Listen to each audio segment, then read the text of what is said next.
Welcome back to Prasad education. अब हम आपको आज की वीडियो में कन्वर्जन ऑफ मेजरिंग यूनिट्स को हम जो चेंजेस करते हैं metre to kilometre, metre to centimetre, metre to decimetre, इसके बारे में डिस्कस करते हैं हम आपसे। ये आपके लिए बहुत ज़रूरी होता है। ये 6 टू ऑनवर्ड किसी भी कंपटीशन लेवल तक भी इसको पूछा जाता है और इसमें एरिया में या मेजरमेंट में, पॉइंट्स में, डेसिमल्स में लिखा जाता है, तो इनके बारे में हम आज थोड़ा सा डिस्कस करेंगे इस पर। तो देखिए इसमें लेंथ को, किसी भी लंबाई को नापने के लिए जो स्टैंडर्ड यूनिट होती है वो होती है मीटर। और मीटर को हम किस किस रेंज में लिखते हैं इसको हम देखते हैं पहले जरा। तो आपके पास ऊपर से हमने जो लिखा हुआ है किलोमीटर, 1 किलोमीटर में 1000 मीटर होते हैं। 1 kilometer equals to 1000 meter and 1 hectometer equals to 100 meter. Decameter equals to 10 meter and meter is the standard, that is the unit. इसको हम लोग यूनिट कहते हैं। Then after this decimeter. Decimeter is the 10th part, यानी 1 metre equals to 10 decimetre. इसको हम 1/10 metre लिख सकते हैं या इसको 0.1 मीटर भी लिखते हैं।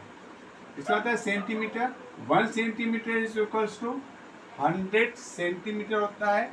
1 centimetre is equal to 1/100 metre होता है। इसको हम 0.001 मीटर लिखते हैं। मिलीमीटर को हम 1/1000 लिखते हैं मीटर, और इसको हम 001 लिखते हैं। इसको हम, इसलिए छोटी यूनिट होती है, इसको हम इस तरह से भी लिख सकते हैं। यहाँ पे थोड़ा सा चेंज करते हैं आपके लिए। तो यहाँ पे हम लोग कैसे लिख सकते हैं, थोड़ा सा देखें आप। यहाँ पे, यहाँ से हम इसको एक बार मिटाते हैं। आपके पास होता है 1 metre equals to 10 decimetre, 1 metre equals to 100 centimetre and 1 metre equals to 1000 millimetre. इस तरह से इसको हम लिखते हैं। और डेसिमल में मैंने बताया आपको, अगर इसको हमें डेसिमल में कन्वर्ट करना हो तो सिंपल सा इसको 0.1, इसको हम लिखते हैं 0.01 मीटर, इसको लिखते हैं 0.001 मीटर। इसको शॉर्ट में लिखने का जो मेथड होता है, किलोमीटर को हम km लिखते हैं, हेक्टोमीटर को हम लोग hm लिखते हैं, डेकामीटर को हम लोग DAM लिखते हैं, मीटर के लिए हम लोग केवल m लिखते हैं, डेसीमीटर को हम लोग DC लिखते हैं, सेंटीमीटर को हम लोग cm लिखते हैं, और मिलीमीटर को हम लोग MM लिखते हैं। इस तरह से हमारे पास इसका डिस्क्रिप्शन मिलता है। और इसी तरह से हमारे पास लेंथ के बाद आता है मास में। मास में हम लोग जब यूज़ करते हैं इसी को, जब मास में यूज करेंगे तो यहाँ पे हमारे पास आता है मास। मास का मतलब होता है वेट।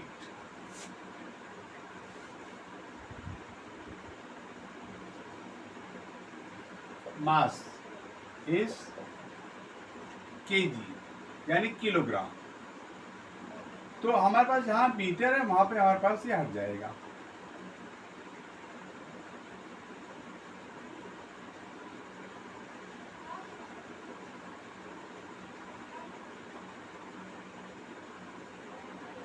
यहाँ पर आपका आ जाएगा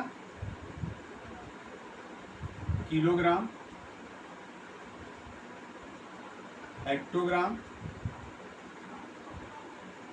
डेकाग्राम, फिर आता है आपके पास ग्राम, फिर आता है यहाँ पर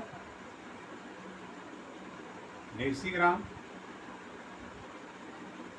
सेंटीग्राम एंड मिलीग्राम। तो 1 किलोग्राम में 1000 ग्राम होते हैं। 1 hectogram equals to 100 gram, 1 decagram equals to 10 gram, and gram is the unit. Same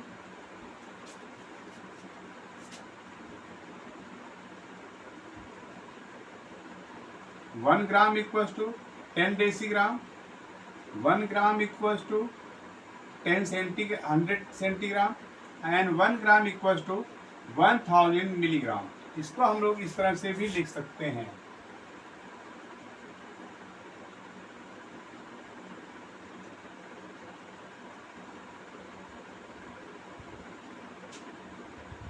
इसको हम इस तरह से भी लिखते हैं। ये आपके पास हो गया मीटर।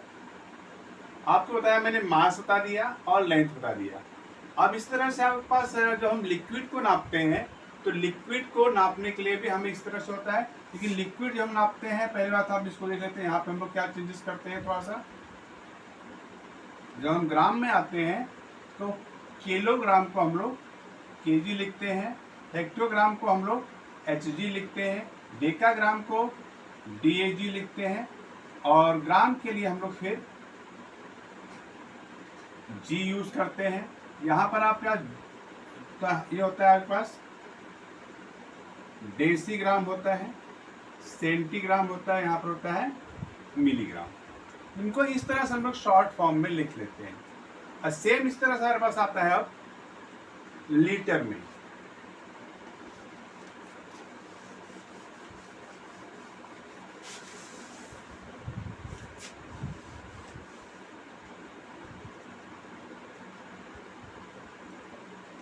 कैपेसिटी यानी किसी भी कंटेनर में हम कितना लिक्विड हम रखते हैं। लिक्विड को मेजर करने के लिए हम लोग क्या यूज करते हैं, लीटर। तो लीटर के लिए भी हमारे पास वही उसी तरह से लिखना पड़ता है।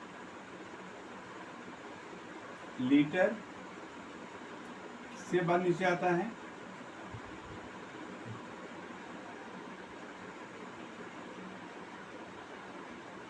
डेसीलीटर,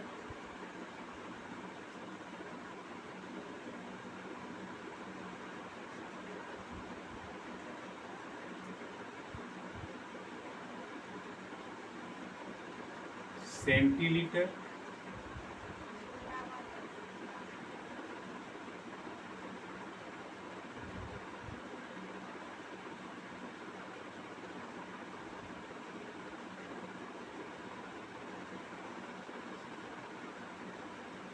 अब हम जब ऊपर बढ़ते हैं यहाँ पे होता है आपके पास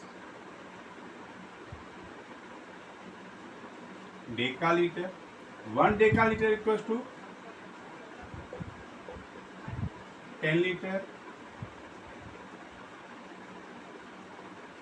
हेक्टोलीटर इक्वल्स टू होता है 100 लीटर एंड किलोलीटर इक्वल्स होता है 1000 लीटर। इसको हम शॉर्ट फॉर्म में इसको लिख सकते हैं KL HL डेकालीटर देन किलोलीटर, फिर DL CL और ML। इनको हम शॉर्ट में लिख सकते हैं। अगर हम इसको ऐसे लिखते हैं 1 litre equals to 10 decilitre, 1 litre equals to 100 centilitre and 1 litre equals to 1000 millilitre. तो ये हमारे पास स्टैंडर्ड यूनिट होती है कैपेसिटी की। और इस तरह से ये यूनिट हमारे पास 1 to 10 तक की क्लासों में अक्सर हमें दिया रहता है, जहाँ हमें कैपेसिटी निकालनी होती है, लेंथ निकालनी होती है और मास निकालना होता है। इनको मल्टीप्लाई में भी यूज़ किया जाता है। अब उसके बारे में हम क्वेश्चंस में जब बताएंगे तो हम बता देंगे आपको। लेकिन ये हमारी स्टैंडर्ड यूनिट है जो हर जगह काम आती है। और इसी तरह से इसका हमारे पास दैनिक जीवन में भी इसका हमारे पास काफ़ी योगदान होता है। धन्यवाद। और आप इस वीडियो को लाइक करें, सब्सक्राइब करें और शेयर करें। Thank you.